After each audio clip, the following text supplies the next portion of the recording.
অবশেষে ইইউ থেকে বিদায় নিল যুক্তরাজ্য। নতুন কিন্তু অনিশ্চিত এক অধ্যায়ের সূচনা হলো ইউরোপে। গতকাল শুক্রবার স্থানীয় সময় মধ্যরাতে ইউরোপীয় ইউনিয়ন থেকে যুক্তরাজ্যের বিদায় ব্রেক্সিট কার্যকর হয়েছে। এর মধ্য দিয়ে প্রতিবেশীদের সঙ্গে ব্রিটেনের ৪৭ বছরের সম্পর্কের অবসান ঘটল। ব্রিটিশ প্রধানমন্ত্রী এই বিচ্ছেদকে নতুন ভোর আখ্যায়িত করে দেশে ঐক্য স্থাপন ও সামনে এগিয়ে যাওয়ার প্রতিশ্রুতি ব্যক্ত করেছেন। ইউরোপীয় ইউনিয়নের প্রধান তিন নেতাও একে নতুন ভোর বলে অভিহিত করেছেন। ব্রিটেনে ব্রেক্সিটপন্থী নেতাদের মধ্যে উচ্ছ্বাস থাকলেও বিপুল সংখ্যক মানুষ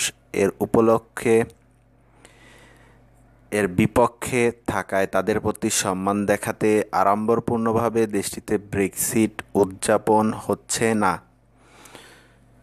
গতকাল শুক্রবার ঘড়ির কাঁটা ব্রিটেনের সময় রাত 11টায়, বাংলাদেশ সময় ভোর 5টায় পৌঁছানোর সঙ্গে সঙ্গে ব্রেক্সিট কার্যকর হয়। এর মধ্য দিয়ে ইউরোপীয় ইউনিয়ন থেকে বিদায় নেওয়া প্রথম রাষ্ট্র হলো ব্রিটেন। এখন ইইউ 28 থেকে 27টি দেশে পরিণত হয়েছে। এদিকে ব্রিটিশদের প্রত্যাশা পূরণ হলেও এ নাটকের অবসান এখনই শেষ হচ্ছে না। আজ থেকে ব্রেক্সিট কার্যকর হলেও রূপান্তরকাল ধরা হয়েছে চলতি বছরের শেষ পর্যন্ত। যুক্তরাজ্যের সঙ্গে ইইউ এর সম্পর্ক কেমন হবে তা সময়ের মধ্যে ঠিক করা হবে।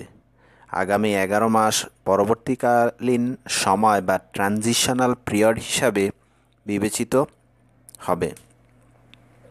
এই 11 মাসকে পরিবর্তনকালীন সময় বা ট্রানজিশনাল পিরিয়ড হিসাবে বিবেচিত হবে। ব্রেক্সিট কার্যকরে যেসব পরিবর্তন আসবে ইউকেতে: ইউরোপীয় পার্লামেন্টের সদস্যপদ হারাবেন যুক্তরাজ্যের এমপিরা। প্রথমত, যুক্তরাজ্যের এমপিরা সরাসরি ইউর পার্লামেন্টের সদস্য ছিলেন। তারা এখন থেকে আর ইউ পার্লামেন্টের সদস্যপদ বা এমপি থাকবেন না। নাইজেল ফারাজ এবং অ্যান উইডেজকম্বের মতো পরিচিত মুখগুলো যুক্তরাজ্য থেকে 73 জন সদস্য ছিলেন ইউরোপীয় পার্লামেন্টে। ব্রেক্সিট কার্যকর হওয়ার ফলে তারা তাদের সদস্যপদ হারালেন, কারণ যুক্তরাজ্য একই সাথে ইউর রাজনৈতিক প্রতিষ্ঠান ও এজেন্সিগুলোকেও ছেড়ে যাচ্ছে। দ্বিতীয়ত, ইইউ সামিটে আর দেখা যাবে না ব্রিটেনকে। ভবিষ্যতে যদি ইউরোপীয় ইউনিয়ন কাউন্সিল সামিটে যুক্তরাজ্যের প্রধানমন্ত্রী বরিস জনসন অংশ নিতে চান, তাহলে তার জন্য দরকার হবে বিশেষ আমন্ত্রণপত্রের। ব্রিটিশ মন্ত্রীরাও এখন থেকে আর ইউরোপীয় ইউনিয়নের নিয়মিত বৈঠকগুলোতে বা সামিটে আর অংশ নিতে পারবেন না। তৃতীয় যে পরিবর্তন হবে, বাণিজ্যিক বিষয়ে অনেক কিছুই পরিবর্তন হবে শোনা যাচ্ছে। যুক্তরাজ্য তাদের পণ্য ও সেবা বিক্রি বা এসব কেনার জন্য নতুন নতুন নিয়ম ঠিক করতে বিশ্বের যে কোনো দেশের সাথে আলোচনা শুরু করতে পারবে। ইউরোপীয় ইউনিয়নের সদস্য থাকায় যুক্তরাজ্য, যুক্তরাষ্ট্র বা অস্ট্রেলিয়ার মতো দেশগুলোর সাথে আনুষ্ঠানিক বাণিজ্য আলোচনা করতে পারত না। কিন্তু এখন ব্রেক্সিটের মাধ্যমে ইউরোপীয় ইউনিয়ন থেকে বেরিয়ে যাওয়ার ফলে যুক্তরাজ্য যুক্তরাষ্ট্রের সাথে, অস্ট্রেলিয়ার সাথে এবং অন্যান্য দেশের সাথে আলাদাভাবে আনুষ্ঠানিক এবং দ্বিপাক্ষীয় বাণিজ্য করতে পারবে। এটি যুক্তরাজ্যের জন্য একটি বড় পরিবর্তন।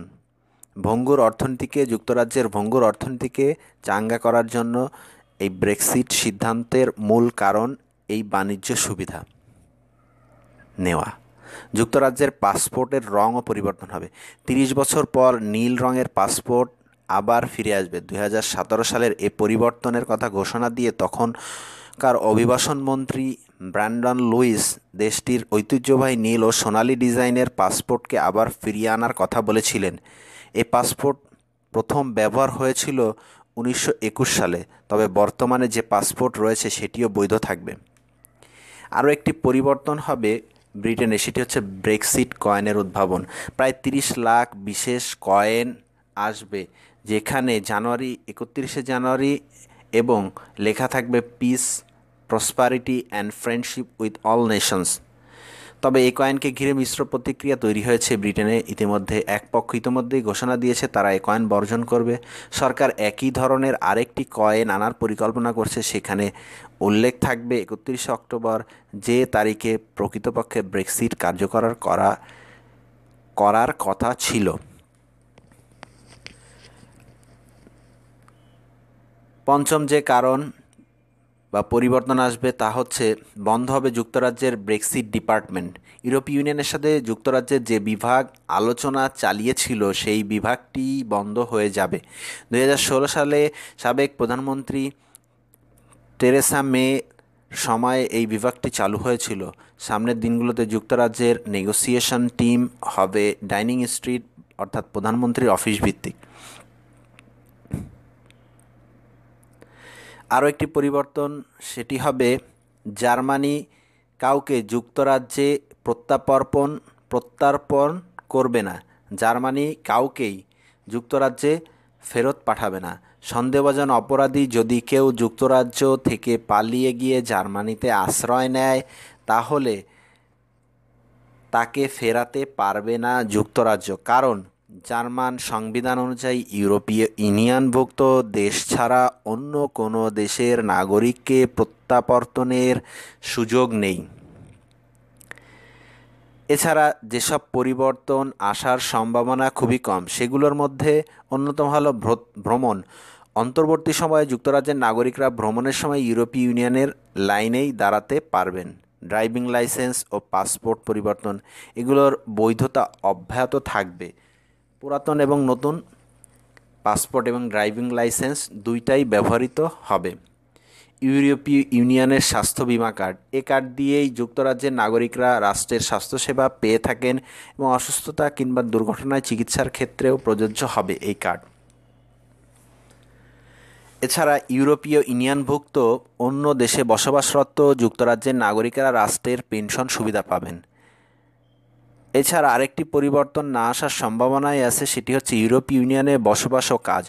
অন্তর্বর্তীকালীন সময়ে চলাচলের স্বাধীনতা অব্যাহত থাকবে। এই ট্রানজিশন পিরিয়ডে যুক্তরাজ্যের নাগরিকরা ইউভুক্ত দেশে বসবাস ও কাজ চালিয়ে যেতে পারবেন। যুক্তরাজ্যে ইউভুক্ত অন্য দেশের নাগরিকরাও একই সুবিধা পাবেন। ধন্যবাদ সবাইকে। আমাদের ভিডিওটি ভালো লাগলে সাবস্ক্রাইব করে পাশে থাকুন। তো আপনাদের যদি এই ভিডিওটা ভালো লেগে থাকে তাহলে এই ভিডিওটাকে লাইক করুন, বন্ধুদের সাথে শেয়ার করুন এবং এই টপিকটি সম্পর্কে আপনাদের কি মতামত সেটা নিচের কমেন্ট বক্সে কমেন্ট করে জানান এবং এই ভিডিওটা আপনাদের কেমন লাগলো সেটাও নিচের কমেন্ট বক্সে কমেন্ট করে জানান। তো আজকের এই ভিডিওতে এই পর্যন্তই, দেখা হবে পরের ভিডিওতে।